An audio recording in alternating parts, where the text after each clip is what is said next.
एक हफ्तों से लॉकडाउन नाफिजुल अमल है पूरे जम्मू व कश्मीर के अंदर।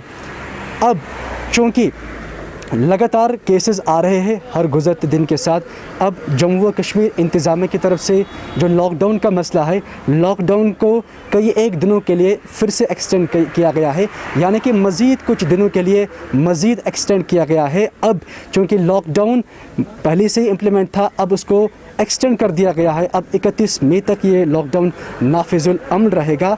और इस बारे में मैं आपको बता दूं कि न जाने किसकी नज़र इस देश को लग जाती है। एक तरफ से हम कोविड से जूझ रहे थे, एक तरफ से हम कोविड से लड़ रहे थे। अब चूँकि हर इंसान फ्रंट लाइन पर काम करता आ रहा है, हर एक इंसान इस वबाई बीमारी से निजात पाने के लिए हर एक अपना इक़दाम कर रहा है, हर एक इस बीमारी को नजात दिलाने से ऑन फ्रंट लाइन काम कर रहा है। मगर न जाने किसकी इस देश को नज़र लग जाती है कि एक और बीमारी ने यहाँ पर दस्तक दी। जी हाँ, मैं बात कर रहा हूँ ब्लैक फंगस। ब्लैक फंगस ये एक डिजीज़ है और आज ही के दिन आज जम्मू व कश्मीर इंतज़ामिया ने इसे एपिडेमिक करार दिया। यानी कि जम्मू व कश्मीर के इंतज़ामिया ने कोविड-19 के बाद अब जो नई बीमारी दस्तक दे रही है पूरे देश में और जम्मू व कश्मीर के अंदर भी अभी एक केस देखने को मिल रहा है, जो कि हमने परसों जीएमसी हॉस्पिटल जम्मू में देखने को मिला कि वहाँ पर एक जवान की जो ब्लैक फंगस जो डिज़ीज़ है उसमें पाया गया है और उसकी मृत्यु भी हुई, यानी कि उसकी मौत भी हुई ब्लैक फंगस की वजह से। अब चूँकि कल एक न्यूज़ आई थी हमारे पास कि ब्लैक फंगस का जीएमसी श्रीनगर में भी पाया गया है किसी जवान के अंदर, यानी कि ब्लैक फंगस डिज़ीज़ जम्मू व कश्मीर के बाद पहले जम्मू में अब कश्मीर में भी दस्तक दी। मगर फ़िलहाल कंफर्मेशन करने के लिए कंफर्मेशन ऑफिशियली कंफर्म उसका नहीं हो पाया है। अब शायद आने वाले वक्त में शायद उसका कंफर्मेशन भी हमें मिल जाएगा कि क्या वाकई में ब्लैक फंगस कश्मीर में भी किसी नौजवान पर असर हुआ है, यानी कि क्या कश्मीर में भी दस्तक ब्लैक फंगस की हुई है। अब बात करेंगे ब्लैक फंगस के ही, क्योंकि ब्लैक फंगस पूरे देश में इस वक्त कई एक मरीज़ों में यह पाया गया है। अब ब्लैक फंगस है क्या? ब्लैक फंगस की काफ़ी सारी बातें हो रही है जब से पिछले कई एक दिनों से सोशल मीडिया पर एक फ़ोटो वायरल होता है जिसमें एक इंसान को दिखाया जाता है कि उसका आधा चेहरा सूख जाता है और काला सा रंग छाया हुआ होता है उसके चेहरे पर एक साइड से। अब बार बार जब ये सोशल मीडिया पर वायरल हुआ पिक, तो इस बारे में सब बात करने लगे कि आखिर ये ब्लैक फंगस है क्या। एक तरफ से ये डरावनी सा पिक्चर सामने आया और मैं आपको बता दूं कि जर्नलिज्म में ये एथिक्स है कि ऐसे फ़ोटोग्राफ्स हम वायरल न करते तो बड़ा अच्छा रहता, क्योंकि इससे क्या होता है कि लोगों में घबराहट या दहशत सी मैसेज एक पैदा हो जाती है।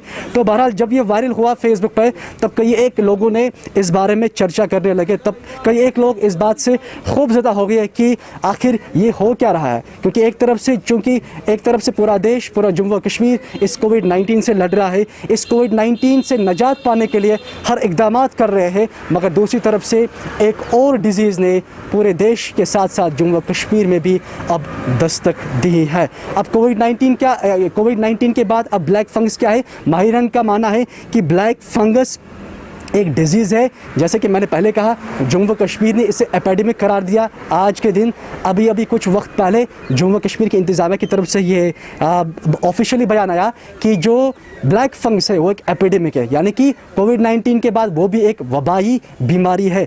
अभी डिज़ीज़ है क्या, इसके सिम्टम्स क्या है? माहिरीन का ये मानना है कि ब्लैक फंगस के सिम्टम्स ये है कि अगर आपके सर में, यानी कि अगर आपको हेडेक होता है, वो भी ज़्यादा हेडेक होता है, ये भी एक सिम्टम्स है ब्लैक फंगस का। दूसरा ये है कि अगर आपके आंखों में दर्द होता है, अगर आपके आंखों में पेन होता है, वो भी एक ब्लैक फंगस के सिम्टम्स है। तीसरा ये कि अगर आपका चेहरा सूख जाता है, यानी कि एक साइड से चेहरा सूख जाता है, या उस तरीके से हम कहेंगे कि आपकी चेहरे की जो रौनक है वो कमज़ोर पड़ती जा रही है, वो भी एक ब्लैक फंगस का सिम्टम है। और तीसरा ये कि अगर आपके आंखों में सूजन हो जाता है, तो वो भी ब्लैक फंगस के सिम्टम्स में पाया जाता है। और दूसरी बात यह है कि माहिरीन का ये भी मानना है कि ये जो ब्लैक फंगस है ये लंग्स पे भी असर कर सकता है, यानी कि अगर ब्लैक फंगस हो जाता है लंग्स पे भी इसका असर हो सकता है।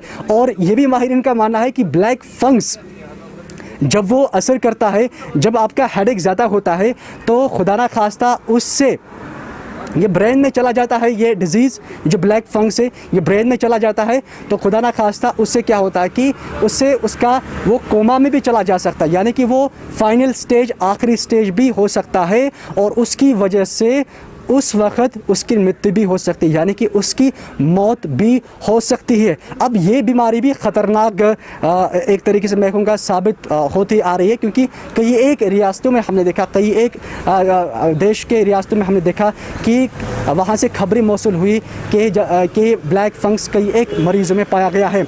अब चूँकि माहिरीन का ये भी मानना है कि ब्लैक फंगस का असर ज़्यादा उन नौजवानों में हो सकता है, ज़्यादा उन लोगों में हो सकता है जिनका इम्यून सिस्टम वीक होगा, उन पे ज़्यादा असर कर सकता है ये। जी हाँ, बार बार जिस तरह से कोविड-19 में हमने देखा कि कोविड-19 में भी ये पाया गया कि जिन लोगों का वीकनेस, यानी कि जिनका इम्यून सिस्टम वीक हो सकता है, उनमें कोविड-19 जो असर है वायरस वो कर सकता है।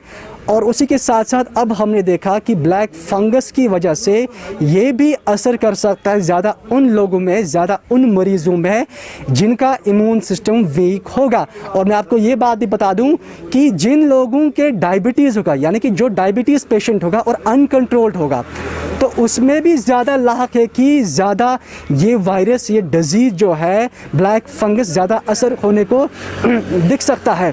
तो बहरहाल इस सब को देखते हुए आज हमारी यही आपसे विनती है कि हर एक उस जगह पर, चाहे मैं बता सकूं कि माहिरीन का ये भी कहना, एक्सपर्ट्स का ये भी कहना है कि कुछ डॉक्टर्स, यहाँ के डॉक्टर एसोसिएशन के जो सदर है उनका भी ये मानना है कि जो ब्लैक फंगस है वो कहाँ पाया जा सकते हैं, कंस्ट्रक्शनल एरिया जो है वहाँ पर पाया जा सकता है, या हम डिकम्पोज जो कूड़ा क्रिकेट करते हैं, अगर हम कुछ फ्रूट्स खाते हैं, कुछ वेजिटेबल्स खाते हैं तो ख़राब हो जाते हैं, तो उसको डिकम्पोज करते हैं, कई जगह फेंकते हैं, तो वहाँ पर भी इस ब्लैक फंगस का पाया जाना मुमकिन है। तो कई एक ऐसी जगहें हैं जहाँ पर ब्लैक फंगस का पाना मुमकिन है। तो साफ सुथरा ही, यानी कि क्लीनेस हमें भरपूर रखनी है, क्योंकि ब्लैक फंगस का इससे कहीं ना कहीं ताल्लुक है।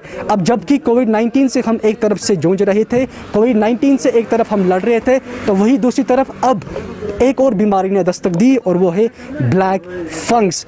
अब हमें मुतरक नज़र होना ही है, क्योंकि अब लग रहा है कि हमें बड़े एहतियात के साथ फिर से एक बार आगे बढ़ना है। अब लोगों से यही विनती की जा रही है कि बराए करम आप जो मास्क पहनते हैं, मैं आपको बता दूं, आप जो मास्क पहनते हैं, अगर आप लगातार एक ही मास्क पहनेंगे उसमें भी ब्लैक फंगस का पाया जाना मुमकिन है। ये यहाँ के डॉक्टर्स एसोसिएशन के सदर जो है निसारुल हसन ने कि अगर आप लगातार फेस मास्क एक ही पहनते हैं तो उसमें ब्लैक फंगस का पाया जाना मुमकिन है। तो ख्याल रहे कि 2-3 दिन के बाद आप मास्क अपना तब्दील कीजिए, ठीक है, मास्क अपना तब्दील कीजिए, एक ही मास्क आप पहन के न रखें, ये आपसे विनती है। अब लोगों से यही इल्तिजा बार बार की जाती है कि अपने आप को सुरक्षित रहे, खासकर प्रिकॉशनरी मेजर्स बड़े एहतराम के साथ आप पाबंद रहे उसका, क्योंकि अब जबकि दूसरी दस्तक ने यहाँ पर डिजीज़ ने यहाँ पर दस्तक दी है जम्मू कश्मीर के अंदर, उसको आपको उसको मद्देनज़र रखते हुए आपको अपने आप को बचाना पड़ेगा। तो इन सब सूरत हाल पर हम एक्सपर्ट से आने वाले वक्त में बात करेंगे कि ब्लैक फंगस है क्या, एक तफसीली बयान उनके साथ हम जानने की कोशिश करेंगे कि ब्लैक फंगस है क्या, सिम्टम्स के मैंने छोटे से आपको कुछ सिम्टम्स आपको बता दिए, मगर इसके बरकस हम माहिरीन से बात करेंगे, कुछ एक्सपर्ट से बात करेंगे, जिनसे हम बात करेंगे कि ब्लैक फंगस अक्सर में वजह क्या है और है क्या, तो इससे क्या बीमारी हो सकती है और क्या क्या सिम्टम्स है ये और कहाँ कहाँ ये पाया जा सकता है। अब जबकि लॉकडाउन पूरा है, फिर से मैं आऊँगा लॉकडाउन पर, कई एक तबके इससे मुतासिर हुए हैं, हर एक तबका इससे मुतासिर हुआ है। और इस वक्त मैं बुलवाड़ रोड पर हूँ और श्रीनगर के एरिया में बुलवाड़ रोड एक जगह पड़ता है, तो डल लेक है यहाँ पर एक तबका ऐसा जो शिकारा है, जो हाउस बोट जिनके हैं, जो मतलब बोट को लेके, यानी कि जो भी टूरिस्ट आते हैं या कोई आते थे बाहर से टूरिस्ट आए या यहाँ के लोग सैर करना चाहते डल लेक के, तो वो इसी हाउस बोट में जाके इस पूरे डल लेक का सैर नज़ारा करते थे। मगर जब से लॉकडाउन शुरू हुआ है तब से इनका काम बिल्कुल रुक गया है, थम गया है। अब जबकि इनके पास भी यही सहारा था रोज़ी रोटी कमाने के लिए, यही एक वाहिद सहारा था इनके लिए अपनी ज़िंदगी को चलाने के लिए, अपने घर में रोटी रोज़ी कायम करने के लिए इनके पास भी यही एक सहारा था। मगर लॉकडाउन की वजह से इनका जो काम है वो भी ठप होके रह गया है। चूँकि हम इनसे पूछेंगे कि क्या कुछ सूरत हाल बनी हुई है इनके साथ, क्या कुछ मुश्किलात बनी हुई है इनके साथ। चलिए, अब चूँकि हमारे साथ एक बुज़ुर्ग इंसान है, इनका कामकाज भी इसी हाउस बोट की वजह से चलता है, ये भी अपनी रोज़ी रोटी इसी से कमाते हैं। तो क्या कुछ मसाइल है इनको दरपेश आए, इनसे जानने की कोशिश करेंगे। जी, आपका नाम? मेरा नाम है हाजी अब्दुल अजीज़। हम 8 नंबर 8 से काम कर रहे हैं। 40 साल से हम काम कर रहे। ये फर्स्ट डिवीज़न आ गया हमको 14 से, समझो 14 में पानी का वजह हो गया। जो फ्लड्स आए थे। फ्लड आया तन पे आज से हमको कोई काम नहीं किया। किसी वक्त लगे 1-2 महीने का, पिछले साल भी 2 साल पहले काम 2 महीने का लग गया, इस साल भी 1-2 महीने को लग गया थोड़ा जी। किसी को अभी एक हाउस बोट ओनरों ने या कोई टैक्सी ड्राइवर है या कोई इसके साथ जो भी टूरिस्ट के साथ काम करता है उसको कोई बेचारे को कोई आसार कोई नहीं है। अच्छा हाजी साहब, मुझे ये बताइए कि जब पिछली बार सैलाब आया था जम्मू कश्मीर के अंदर, तो कई एक ऐसे तबके मुतासिर हुए थे, और आपके तबके की अगर मैं खास कर बात करूँगा, क्या कुछ गवर्नमेंट ने आपको कंपनसेशन रिलीफ दिया था? कुछ नहीं अभी शुरू किया है उसने, कोई रिन्यू हो गया, कोई लाइसेंस को छोड़ दिया उसने ये पैकेज जी। मगर अभी 3,000 को या 4,000 को अभी तो बहुत बकायद है। अच्छा। उसको कोई अभी नहीं आया पैसा। अच्छा। तो कोई 3,000 रुपया छोड़ दिया पिछले साल, आधा को दिया, आधा को नहीं आया। अच्छा। और इस साल अभी और 6 साल आप तक वो रिलीफ पहुंचा? आप तक अभी नहीं पहुंचा। अच्छा, आप तक वो 3,000 जो 4,000 दिए थे वो भी आप तक नहीं? कोई कुछ नहीं आया। अभी हमको 40 साल हो गए शिकारा में, 2 अवार्ड लिया पहले कम 20 साल पहले, अभी तक कोई अवार्ड नहीं आया। हमने भर दिया सब जो कागज है, इसका लाइसेंस का फोटो स्टेट, अपना फोटो स्टेट भी सब कुछ दिया, 2 बार 3 बार दिया, अभी रिलीफ कुछ पैकेज नहीं आया। अच्छा, ये पिछले साल की बात है। अब अगर इस साल की हम बात करेंगे, इस साल भी लॉकडाउन पिछले कई हफ्तों से यहाँ पर चल रहा है, तो अभी भी आपका जो तबका है मुतासिर हो जाए, और खासकर मैं अगर आपकी बात, आप 40 साल से यहाँ पर काम कर रहे हैं, तो आपका जो रोजी रोटी है वो काफ़ी मुतासिर हो चुका है। तो इस बारे में क्या कहेंगे, गवर्नमेंट से क्या अपील करना चाहता है कि इस बारे में कुछ रिलीफ देंगे? रिलीफ होना चाहिए, वो जो पैकेज अगर आप छोड़ेगा या रिलीफ छोड़ेगा, वो कुछ हम भी किसी को देगा, जिसको हम उधार लेते हैं या किसी को शिकारा को मरम्मत करना है, कोई काम करना है, हम भी खाना वाना के लिए कुछ भी होना चाहिए अच्छा तरीके से हमको, मगर छोटा पैकेज से कुछ नहीं होता है। अच्छा, तो आप चाहते हैं कि थोड़ा सा बड़ा पैकेज दीजिए ताकि हम अपनी घर की चला सकेंगे? हाँ, वो हाउस बोट ओनर भी है, उसमें टैक्सी ड्राइवर भी है, जो इसके साथ बिजनेस करता है, दुकानदार है, जो लोग टूरिस्ट का दुकानदार है, जो शाल वाल बेचता है या कोई ज्वेलरी वोलरी, उसको भी बहुत मुश्किल आ गया है। चलिए, इसमें कोई शक की बात नहीं है कि अगर पिछली बार लॉकडाउन की बात करें और आज की लॉकडाउन की बात करें, तो काफ़ी एक तबके जो इससे मुतासिर हुए हैं।